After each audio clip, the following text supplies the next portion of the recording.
کچھ عقائد اور نظریات وہ ہوتے ہیں کہ جن کو ضروریات دین کہا جاتا ہے. اچھا. یعنی ایسے عقائد اور نظریات ہوتے ہیں کہ جس پر بندے کے دین کا دار و مدار ہوتا ہے، اور ان عقائد اور نظریات کو کہ یہ اسلام کے ضروری عقائد ہیں، اس کو ہر خاص اور عام جانتا ہے. جیسے مثال کے طور پر اللہ پاک ہے، یعنی اللہ کی ذات کو ماننا، یہ ہر خاص اور عام مسلمان جانتا ہے کہ ہمارا یہ عقیدہ اور نظریہ ہے کہ اللہ پاک کی ذات موجود ہے. یہ ہم عقیدہ رکھتے ہیں. اس میں یہ نہیں ہے کہ یہ صرف اور صرف اہل علم کو، علماء کو معلوم ہو، بلکہ علماء کو بھی اور جو ان کے صحبت میں ہوتے ہیں سب کو یہ بات معلوم ہے. تو خاص اور عام جب ہر ایک اس بات کو جانے کہ یہ مسئلہ دین کا ضروری مسئلہ ہے، اس پر دین کا دار و مدار ہے، تو ایسے مسائل کو ضروریات دین کہا جاتا ہے. خاص سے مراد علماء اور عام سے مراد وہ لوگ کہ جو علماء کی صحبت میں آتے جاتے رہتے ہیں، جن کو صحبت ملتی رہتی ہے، جن کو معلومات ملتی رہتی ہے، ایسے افراد کو یہاں پر عام افراد کہا گیا ہے. تو جس طرح اللہ پاک کی ذات موجود ہے، یہ عقیدہ رکھنا ضروری ہے. یوں ہی اللہ پاک نے انبیاء کرام علیہم السلام کو بھیجا، یہ عقیدہ رکھنا ضروری ہے. اور نبی محترم صلی اللہ علیہ وسلم اللہ کے نبی ہیں، یہ عقیدہ رکھنا ضروری ہے. ضروریات دین. اگر کوئی شخص ان میں سے کسی بات کا انکار کرتا ہے تو وہ دائرہ اسلام سے خارج ہو جائے گا. لیکن جس طرح اللہ جل شانہ کی ذات کو ماننا ضروری ہے، یوں ہی یہ ماننا بھی ضروری ہے کہ اللہ پاک کے علاوہ کوئی دوسرا معبود نہیں ہے. یعنی اگر کوئی یہ بات مانتا ہے کہ میں اللہ پاک کو اپنا معبود مانتا ہوں، اپنا خالق مانتا ہوں، لیکن ساتھ ہی ساتھ اگر وہ نعوذ باللہ کسی اور کو بھی اپنا معبود مانتا ہے، تو نتیجہ کیا نکلے گا کہ وہ مسلمان نہیں رہ سکتا. تو جس طرح یہ ماننا ضروری ہے کہ اللہ میرا معبود ہے، اسی طرح یہ ماننا بھی ضروری ہے کہ اللہ ہی معبود ہے.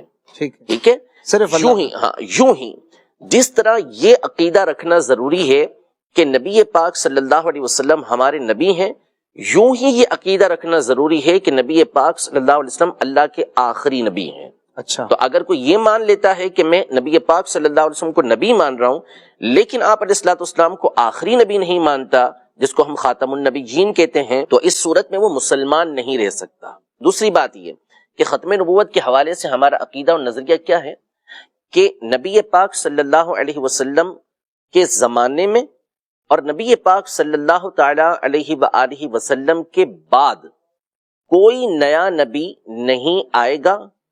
یہ رکھنا عقیدہ کہ نبی پاک صلی اللہ علیہ وسلم کے زمانے میں اور آپ کے بعد کوئی نیا نبی نہیں آئے گا اور نہ نیا نبی آ سکتا ہے.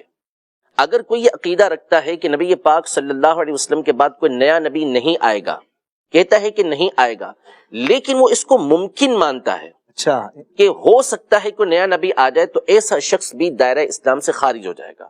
اس لیے کہ جب اللہ پاک نے اس بات کا واضح اعلان فرما دیا کہ نبی پاک صلی اللہ علیہ وسلم یہ آخری نبی ہیں، آپ پر نبوت کا دروازہ بند کر دیا گیا، اب وہ کہتا ہے کہ نہیں کوئی اور نبی آ سکتا ہے، تو اس کا مطلب ہے کہ وہ اللہ پاک کی بات کو جھٹلا رہا ہے. صحیح کہ اللہ پاک فرمائے کہ نہیں آئے گا، نہیں آ سکتا، ان پر نبوت کا دروازہ بند ہو گیا، ختم ہو گیا، اب کوئی نبی نہیں آنے کا، وہ کہتے نہیں آ سکتا ہے، تو آپ تو اللہ پاک کی بات کو جھٹلا رہے ہیں. یہ بہت سارے دلائل ہیں، اور اس میں سب سے بنیادی جو عقیدہ اور نظریہ ہے وہ سورۃ الاحزاب میں اللہ پاک نے واضح طور پہ فرمایا کہ ما کان محمد ابا احد من رجالکم ولکن رسول اللہ وخاتم النبیین وکان اللہ بکل شیء علیما.